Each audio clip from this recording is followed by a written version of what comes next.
Live from Fargo and serving you on TV, online, and on the go. This is Valley News Live at 6.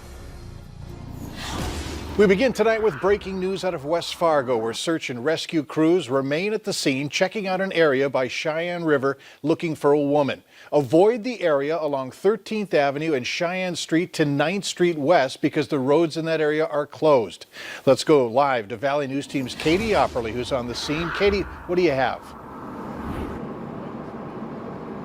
Mike, right now, as you can see, the entire area of 13th Avenue is blocked off as they continue to search for the woman who has gone missing. There is crime scene tape surrounding the entire area, and there is water rescue, police, drone teams, as well as the fire department, all here in the search for this missing woman.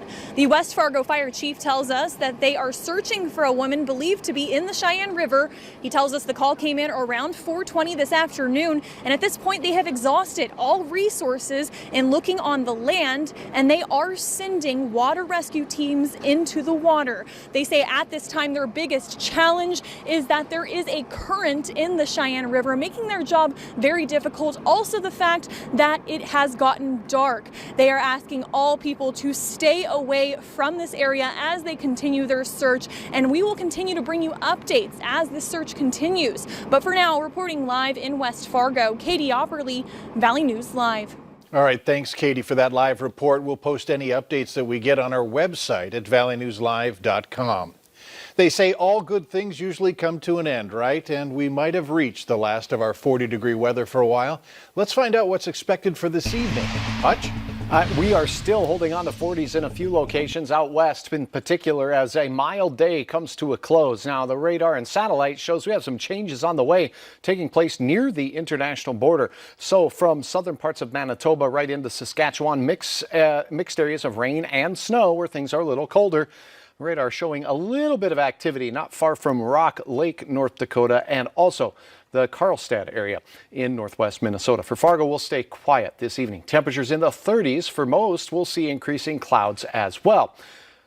In Grand Forks, just a little bit cooler. We'll have clouds, and most of the precipitation this evening will stay to your north, but I'll have details on who may have a little bit of shoveling to do first thing in the morning as our changes are in the offing. Mike, details here in a few moments. All right, thanks so much, Hutch. I was upset that I got ripped off, and I had seen that you guys had done a story on him a few years ago, and so I thought, you know, this guy's still at it.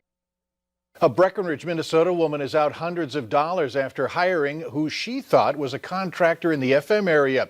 We've done other stories about the same contractor, and it appears he's striking again. She reached out to our Whistleblower Hotline in hopes of warning others. Valley News Team's Courtney Lockie explains. Sick to my stomach. I could not believe it. That's how Sarah Bowe felt after learning she was just one of several in the valley to be scammed out of hundreds of dollars. Somebody needs to warn other people. She found Tony Klein and his work on a Facebook marketplace, saying she paid him $800 in cash to build a vanity and linen tower for her bathroom, but it never got done. All I did was Google his name after I seen on Facebook that Valley News Live did a whistleblower story on him, and I could not believe all of the things that were coming up. Consumers should not, under any circumstances, accept his offer or bids to do work. It is illegal, and they're likely going to get burned. Grossman and those with the Minnesota Department of Labor say Klein was banned in 2018 from contracting on both sides of the river. And he will be until he pays back the $20,000 he owes in restitution in each state. Consumers experienced a significant number of problems with Anthony or Tony Klein. The workmanship was shoddy, if he in fact at all completed the work. But it's not enough to put Klein behind bars. I just want my money back. I mean, $800 is a lot of money. Grossman says for that to happen, the project has to be more than $4,000. The best thing Bowe can do now, take it up in small claims court. In Breckenridge, Minnesota, Courtney Lockie, Valley News Live. We did try several times to get a hold of Klein, but were unsuccessful. And if you need help uncovering fraud or corruption in your community, call our Whistleblower Hotline. We'll do our best to get to the bottom of it. Call 701-237-6576 and leave your tip. A member of our investigative team will get on the case and go to work to expose the truth. School sports are coming back next Monday in North Dakota. Governor Doug Burgum saying the pause in sports and extracurricular events will be allowed to expire on December 14th. Meanwhile, he's extended the state's mask mandate until January 18th, limiting occupancy in bars, restaurants, and events remains in effect until January 8th. Cass County is still leading the state with more than 1,000 positive cases. Burley has the second highest number of cases at 628. Grand Forks is third, down to 388. Minnesota Governor Tim Walz is calling for a special legislative session on Monday in order to provide much-needed relief to those affected by the pandemic. The governor also plans to extend the COVID-19 peacetime emergency by 30 days to ensure that the state can continue to quickly respond to the pandemic. A Fargo City Commissioner says millions in federal funding aren't at risk if the city ends its emergency declaration. Tony Gehrig says a very small portion of the $55 million might be lost if Fargo made the move. He says the argument of losing the money was made by other city leaders when he discussed ending the declaration a couple of weeks ago. He says he has proof and plans to present it as the matter is expected to surface at next week's City Commission meeting. NDSU is investigating another incident of hate speech after President Dean Brashani was sent an email that appears to be from a pro-white campus organization. The email states, "Brashani's ideas are evil and anti-ethical to every fiber of our being," and called the campus president a biased, anti-white political operative. The email follows Brashani's participation in 2 Black Lives Matter rallies on December 4th and 5th.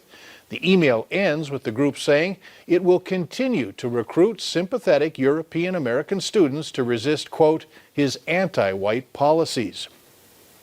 Despite multiple investigations of hate speech and racism on NDSU's campus within the last week, MSUM leaders say that their new diversity and equity changes are not related.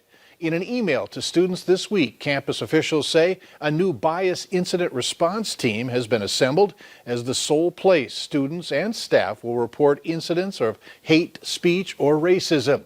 It will eliminate the middlemen and any possibility for reports to get lost.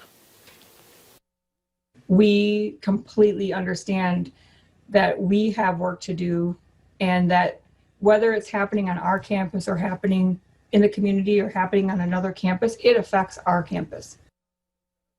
Officials say the bias incident team is made up of those in public safety, residence life, as well as students and professors.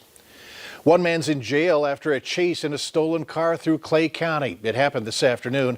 After a report of the vehicle being taken, deputies located the vehicle and attempted to make a traffic stop in rural Glendon. That's when the chase began.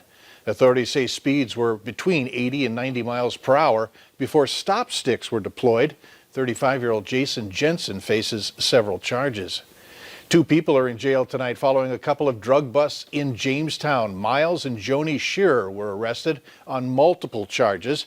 In the first bust, authorities searched 1010 Western Park Village and located a variety of drugs, including 2 pounds of meth. A subsequent search of 502 13th Street Southeast, number 7, found an additional 2.5 pounds of meth. It has a street value of around $200,000. Later on Valley News Live at 6, authorities offer up tips so you don't get scammed by people trying to take advantage of COVID vaccines. And we have changes beginning to take place in the Northern Valley. Some rain, some snow heading our way. I'll have hour-by-hour details on who may have to deal with some flaky weather in the morning next.